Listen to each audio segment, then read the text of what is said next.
जरा बात करते हैं इलेक्शन कमीशन की प्रेस कॉन्फ्रेंस के बाद हंगामे की। आपको याद होगा कि इलेक्शन कमीशन ने प्रेस कॉन्फ्रेंस की है और उसके बाद आज एक और वजाहती बयान इलेक्शन कमीशन अथॉरिटीज या महकमा इत्तलात और नशरियात की तरफ से जारी कर दिया गया है। इंतखाबी फरिश्तों की नजरसानी के मामले को लेकर जो हंगामा पैदा हुआ था उस पर आज वजाहत दे दी गई है सरकारी तर्जुमान की तरफ से, और आज उस वजाहत को कई बड़े छोटे अखबारों के अंदर जगह दे दी गई है। मीडिया पोस्टों के मुताबिक जो ही वोटर लिस्टों पर नजरसानी का अमल शुरू हो जाएगा तो इंतखाबी फरिश्तों में 25 लाख से जायद वोटरों का इजाफा होने का इम्कान है, यह कहा जा रहा था। इसके बरक्स आज जो बात कही गई है, यह कहा गया कि यह हकायक की गलत तर्जुमानी है जिसे मफाद परस्तों की तरफ से फैलाया जा रहा है। आज सरकारी तर्जुमान की तरफ से यह बात कही गई है। इंतखाबी फरिश्तों की नजरसानी जम्मू कश्मीर यूनियन टेरिटरी के मौजूदा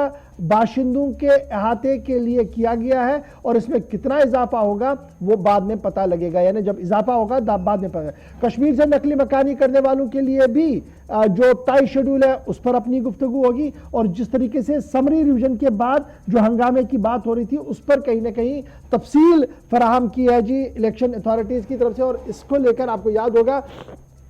कि peoples democratic party, national conference, Apni party, दीगर जमातों ने हंगामा भी किया था और एहतजाज भी किया था। मजीद आज इस वजाहत के अंदर क्या कुछ कहा गया और इस वजाहत के आने के बाद क्या सियासी जमातों ने वाकईतन इस पूरे मामले को समझ लिया है या नहीं समझा है, या अभी भी कोई सवालात है, ये एक बड़ा सवाल है। क्योंकि कल हमने देखा था कि एक प्रेस कॉन्फ्रेंस के दौरान जब मुजफ्फर हुसैन बेग बात कर रहे थे तो उन्होंने कई बड़े सवाल भी खड़े किए थे और सवालों का जवाब भी दिया था, और साफ कर दिया गया था कि जिस इंटेंशन के साथ ये प्रेस कॉन्फ्रेंस की गई है शायद वो बुनियादी हकाइक पर नजर नहीं रखी गई है या कानून को सही तरीके से नहीं लिया गया था, जिसकी वजह से हंगामा हुआ। आसिफ रशीद इस वक्त मेरे साथ है। आसिफ, जो आज जम्मू कश्मीर महकमा इत्तलात व नशरियात की तरफ से बयान जारी किया गया है और यह माना जा रहा है कि सरकारी बयान है, क्या इसके बाद जो हंगामा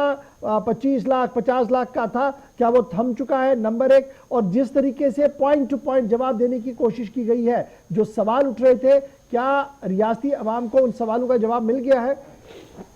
बिल्कुल इशफाक, तकरीबन मिलना भी चाहिए। जो सवालात थे और जो क्लैरिफिकेशंस मांगी जा रही थी, चाहे वो सिविल सोसाइटी के अरकान हो, जम्मू कश्मीर के अंदर बड़े ओहदों पर फाइज लोग हों, या फिर मुख्तलिफ सियासी जमातों के लीडरान हो, तीनों साबिक वज़रा आला की तरफ से इस पर सवाल उठाए गए थे। सज्जाद गनी लोन पीसी की तरफ से, जम्मू कश्मीर अपनी पार्टी, और कुछ लोगों ने यहाँ तक कि क्लैरिफिकेशन मांगी थी। और 72 घंटों के दौरान दूसरी मरतबा सरकार की तरफ से ये क्लैरिफिकेशंस दी गई, और इससे पहले इलेक्शन बॉडी की तरफ से कुछ चीज़ें क्लियर करने की कोशिश हुई थी कि कवानीन क्या कुछ कहते हैं और हमने क्या बदलाव लाने की कोशिश की। और ये जो 25 लाख वाला फॉर्मूला था या इस बयान को जिस तरीके से पेश किया गया था, इसका इम्कान सिर्फ जाहिर किया गया था। ये एग्जैक्ट नंबर्स नहीं दिखाए गए थे कि 25 होंगे या 24 होंगे, लेकिन इम्कान ज़रूर या फिर तवक्को की जा रही है कितने होंगे। अब जो आज बयान आया है वो मेरे हाथ में है, directorate of information and public relations की तरफ से, यानी DIPR जिसे कहते हैं। 4 से 5 इंपॉर्टेंट पॉइंट्स है। पहला, साफ और क्लियर लफ्ज़ों में कह दिया है, जो वादी छोड़ चुके लोग हैं, जिनमें कश्मीरी पंडित माइग्रेंट सबसे ज़्यादा हैं, उनके अंदराज की जगह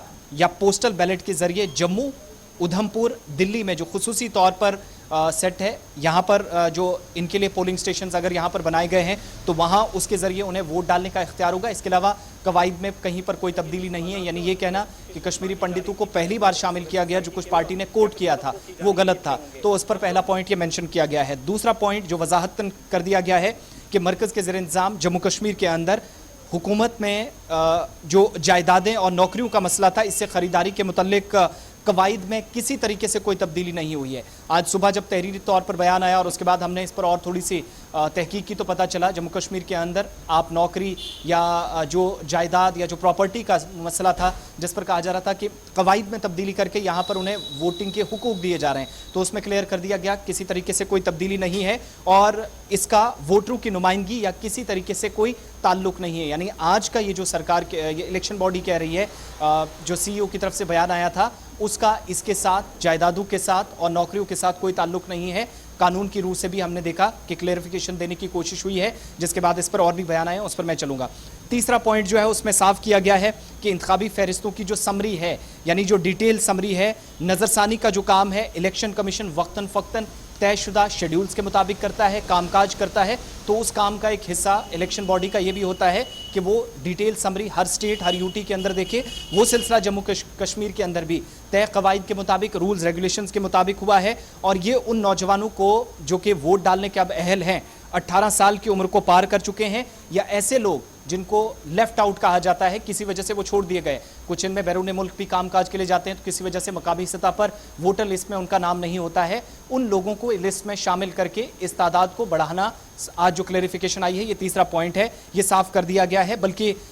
ये भी मेंशन कर दिया गया है कि अगर बाहर की स्टेट से, बाहर की यूटी से या किसी और हिस्से से किसी ने अगर कोई मकाम बदला है, रिहाइश की का जो एक्चुअल उसका एड्रेस है वो बदला है, लेकिन इसमें शर्त क्या है कि जहां पहले वो था जिस एरिया के अंदर, वहां से पूरी तरीके से नाम उसने कट ऑफ कराया है, उस नेटिव कॉन्स्टिट्यूंसी से वहां से छोड़ कर आया है, तो तभी अगला रूल यह है कि फॉर्म 6 लेने के बाद वो दूसरी जगह जाएगा और नई जगह अपने एड्रेस में डालने के साथ अपना इंदराज कराएगा। इलेक्शन अथॉरिटीज या स्टेट एडमिनिस्ट्रेशन की तरफ से क्लियर करने की कोशिश की गई कि जो हंगामा था उसको